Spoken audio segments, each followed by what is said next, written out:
Well, hello there. My name's Dr. Steve. No, it's not. My name is Doctor. That'd be a weird name. My name is just Steve, and, yeah. Today I'm going to talk about, furries and, Native American, was it Navajo? Yeah, that one. Navajo folklore. So let's jump right into this.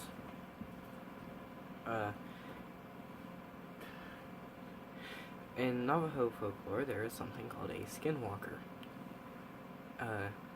Now, the reason I'm calling this a furry is because it is a person who can transform into any animal. But, it's a little more sinister than your average furry. We'll get into that, because this stuff gets crazy real quick. Like, real quick. Generally, like I said, they can transform into any animal, but generally they're cited as a coyote, wolf, fox, eagle, owl, crow, or deer. Sorry about that. Those are common. Everything I've looked at, which is the Cryptid Wikipedia and the normal Wikipedia, they only listed the first ones and they didn't add deer, but a lot of times when you listen to a story about a skinwalker, it's a deer, so there's that. Here's where it starts to go off the wall insane. They can wear people's faces. Not like Game of Thrones where they have to like cut the face off and then put it on and then like go through a bunch of weird ritual stuff. They can just like look at someone and like mimic their face, so they can like mimic your family members and then just act like they're your family members. They can possess you through eye contact. So, this is where having Asperger's comes in handy, because, not being too good at making eye contact, so I'm not going to be possessed by one. Unless I actually make eye contact with them. But, hey, that's where Asperger's comes in handy, I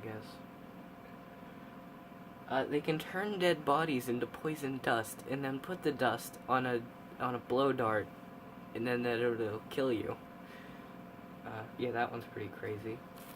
In the Navajo language, it is called a Yinagaloshi. I can guarantee you I'm saying that wrong. Which means he who walks on 4 legs. Yeah, just standard furry stuff. Let's see. There's 2 common ways to kill them. 2 ways that, like, throughout my very extensive research of looking at Wikipedia, that I've seen to kill one, and that is either saying them their true human name, or shooting them in the neck with a bullet coated in white ash. Which, that'd be kind of annoying to do. Like, oh, I'm gonna go skinwalker hunting, so I need to coat my bullets in white ash first. What if you don't have any bullets? What if you want to go bow hunting? You gotta coat your arrow in that. Let's see. They're most commonly cited on Navajo and other Native American reserves. That makes sense since they're a Native American legend. Let's get into how one turns into a skinwalker. Very little is known about this one because the Navajo don't really like talking about it, because normally when someone asks them how skinwalkers turn into skinwalkers, they think that the person is trying to turn into one. So, yeah. If you're Navajo and you wouldn't mind telling me, I wouldn't mind learning, because I personally find this stuff very interesting. Has to commit evil, so you have to do something evil, such as murder of a close family member, incest, necrophilia, or other evil/taboo acts. I'm not trying to kink shame anyone here. I mean, if you're into that, if you're into murder of a close family member, I'm not judging, but, it's not my type of thing. Yeah. Often very hairy in human form. So, that's the thing. Their eyes glow like animals even when in human form, so that's one of the ways to identify one, is their eyes are glowing. That also could mean that they're a superhero, because they were drenched in toxic waste. That was a joke, by the way. Superheroes aren't real. These things totally are, though. can be identified in animal form by, I'm sorry, my writing is awful, by moving stiffly, bipedal walking, or other strange acts. So, a very common thing in stories, if you listen to a story about a skinwalker, they very often include bipedal walking, which, if you don't know, if you're a dumb American like myself, it is walking on two legs like human. And not very many animals do this. Bears do it, but they don't do it to move. Like, they can stand on two legs, but they don't, like, move on two legs.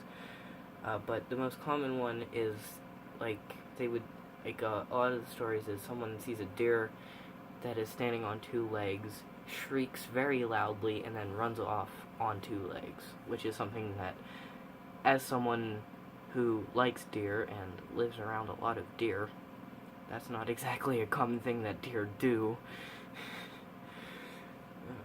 And when I say shrieking very loudly, I've heard, like, audio recordings of these things shrieking. And the thing it sounds the most like to me is like a coyote, or like a coyote, but like more higher pitched, if that makes sense. But yeah, if you're out in the middle of nowhere and see a deer walking on two legs and then it starts yelling at you like a coyote, I'd say you should probably, get out of that area.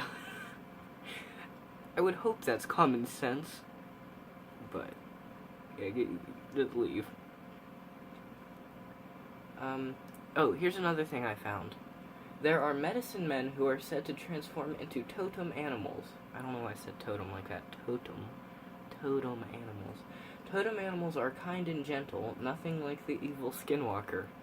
I don't know why I wrote that like that. That's exactly how I wrote it. You're not going to be able to read it because it's going to be backwards. But that's exactly how I wrote that. Like the evil skinwalker.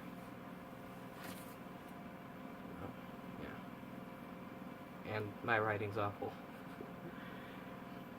Yeah, that's about it. I've really just scratched the surface with this. I'll leave both the Wikipedias that I looked at in the description. But yeah, there's some crazy stuff about these things. They can transform, like I said, into any animal. Like, they can transform into, like, even like an insect and like spy on you. And saying the word skinwalker is supposed to attract them towards you.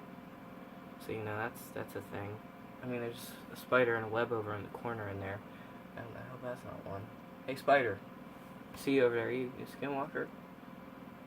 It's not responding to me, so I'm going to say it's probably not. It's probably just a normal spider. But yeah, that's that. I'd imagine if it was a skinwalker, it would have responded. I could just go through a list of every single Native American name. You don't have to be Native American to become one, by the way. It's just a very Native American legend. It says that women could also be skinwalkers, but it says they are most commonly men who turn into skinwalkers. So that's the thing. That's all I should have wrote down more, but this video is long enough. If you're interested in this, there's another legend from the Algonquins, or Algonquin, how that's supposed to be pronounced. And those, in that area sort of tribe, so like sort of more my area that I live in instead of out west, because the Navajo are out west. A thing called a Wendigo, and it's kind of similar. Like, its origin and is different, obviously, and it's not a person, it's actually a spirit. On some accounts it's a person, some accounts normally it's said to be a spirit that just possesses people. But yeah, if you want me to talk about that in a video, I would be more than glad to, because this sort of stuff is very interesting to me. But yes, my name has been Steve. I'll see you next time. And remember, always be creepy? I don't know. I was gonna do one of the outros at the channels that does this sort of stuff. Rob Dyke, whenever he did Seriously Strange, I think he would, at the end, say something about Seriously Strange, and then there's this Lazy Masquerade who says, at the end of his video, says the best things happen in the dark. But I don't know. I'll just say stay creepy. I'm already creepy enough. I don't need to be even more creepy. I'll see you guys next time.